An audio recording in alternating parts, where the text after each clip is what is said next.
ನಮಸ್ತೆ friends, welcome back to my channel. ನಾನಿವತ್ತು sambar powder ಮಾಡ್ತಾ ಇದ್ದೆ ನನ್ನ ಮಗಳ ಸಲುವಾಗಿ. ಮೊದಲಿಗೆ ಒಂದು 1/4 kg ಆಗುವಷ್ಟು ಕಡಲೆಬೇಳೆನ ಚೆನ್ನಾಗಿ ಹುರ್ಕೊಳ್ಳವು, ಕೆಂಪಾಗೋ ಥರ. ಕಡಲೆಬೇಳೆನ ಚೆನ್ನಾಗಿ ಕೆಂಪಾಗೋ ಥರ ಹುರ್ಕೊಳ್ದೆ ಹೋದರೆ ಸಾಂಬಾರ್ ಪೌಡ್ರು ಟೇಸ್ಟ್ ಬರ್ತಿಲ್ಲ. ಈಗ ಕೆಂಪಾತು ಸಾಕು, ಬೇರೆ ಪಾತ್ರದೊಳಗೆ ಹಾಕಿಟ್ಕತ್ತೆ. ಹಾಗೆ ಅದೇ ಪಾತ್ರದಲ್ಲಿ ಕೊತ್ತಂಬರಿ ಹುರ್ಕೊಳ್ಳವು.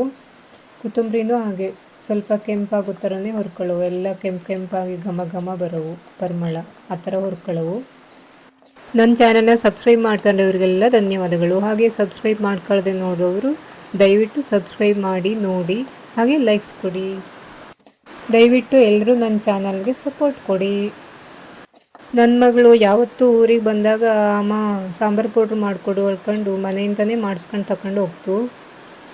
ಕೊತ್ತಂಬರಿ ಹುರಿದಾದ್ಮೇಲೆ ಮೆಂತೆನ 1-2 ಚಮಚ ಹಾಕಿದ್ದೆ. ಅದನ್ನು ಕೆಂಪಾಗಿ ಹುರ್ಕೊಳ್ಳವು. ಹಾಗೆ ಒಂದು 15-20 ಕಾಳುಮೆಣಸು ಮೆಂತೆ ಜೊತೆನೇ ಹುರ್ಕೊಳ್ಳವು. ಕಾಳುಮೆಣಸು ಏನು ಜಾಸ್ತಿ ಹುರಿಯೋವು ಹೇಳಿಲ್ಲ, ಅದ್ರ ಜೊತೆನೇ ಅದು ಕೆಂಪಾಗ್ತು. ಮೆಂತೆ ಇಷ್ಟು ಕೆಂಪಾಗೋ ಒಳ್ಳೆ ಘಮ ಘಮ ಘಮ ಪರಿಮಳ ಬರ್ತಾ ಇದ್ದು ಮೆಂತೆದು. ಹಾಗೆ ಈಗ ಉದ್ದಿನ ಕಾಳು ಒಂದು 4 ಚಮಚ, ಅದನ್ನು ಕೆಂಪಾಗೋ ಥರ ಒಳ್ಳೆ ಘಮ ಘಮ ಬರೋ ಥರ ಹುರ್ಕೊಳ್ಳವು.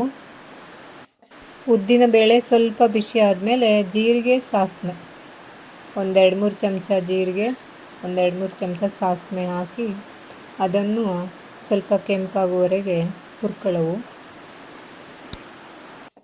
ನೀವು ಆದಷ್ಟು ಮನೆಯಲ್ಲೇ ಈ ಥರ ಸಾಂಬಾರ್ ಪೌಡ್ರನ್ನು ರೆಡಿ ಮಾಡಿ. ಇದು ಈಗ ಕೆಂಪಾತು, ಘಮ ಘಮ ಪರಿಮಳ ಬರ್ತಾ ಇದ್ದು.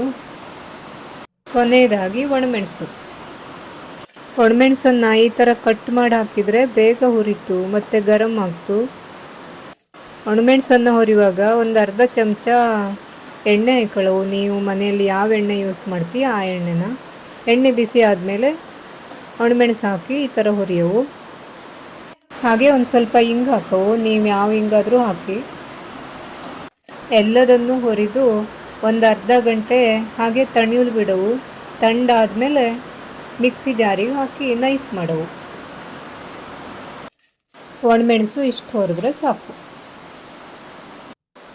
ಎಲ್ಲ ತಣ್ಣಾದಮೇಲೆ ಒಂದು ಮಿಕ್ಸಿ ಜಾರಿಗೆ ಎಲ್ಲದನ್ನು ಹಾಕಿ ನೈಸ್ ಮಾಡವು.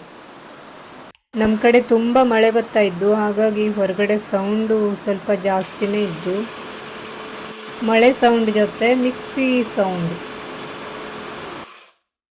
ನಾನಿಲ್ಲಿ ಕಾಳು ಬೇಳೆ ಎಲ್ಲ ಸ್ವಲ್ಪ ನೈಸ್ ಆದಮೇಲೆ ಒಣಮೆಣಸು ಹಾಕ್ತಾ ಇದ್ದೆ.